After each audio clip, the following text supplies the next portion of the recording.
बहुत समय पहले की बात है। धरती लोक पर भयानक सूखा पड़ गया। नदियां सूख गईं, पेड़ मुरझा गए और जीव जंतु तड़प तड़प कर मरने लगे। लोग आकाश की ओर देखकर पुकारने लगे, हे देवताओं, हमारी रक्षा करो।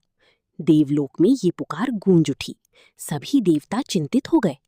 तब सभी ने मिलकर कहा, अब समय आ गया है धरती पर उतरकर जीवन को बचाने का।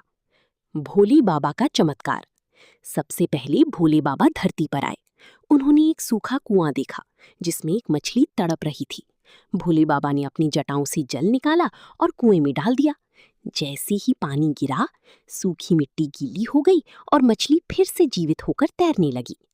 भोले बाबा मुस्कुराए, जहां करुणा है वहीं जीवन है। कृष्ण भगवान की लीला। इसके बाद कृष्ण भगवान आए।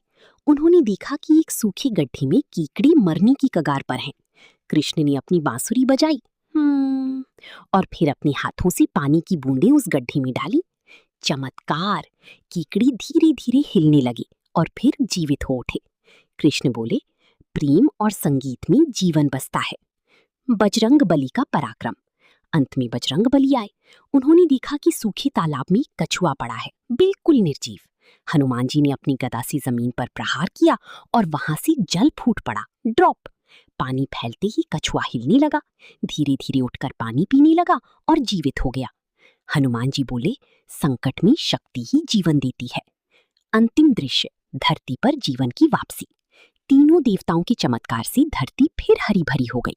नदियां बहने लगीं, पेड़ लहलहाने लगे और सभी जीव जंतु खुश हो गए। लोग हाथ जोड़कर बोले, धन्यवाद प्रभु, आपने हमें नया जीवन दिया। सीख, मॉरल, करुणा, प्रेम और शक्ति तीनों मिलकर ही जीवन को बचाते हैं। अगर आपको ये कहानी पसंद आई हो तो लाइक करना, शेयर करना और सब्सक्राइब करना मत भूलना।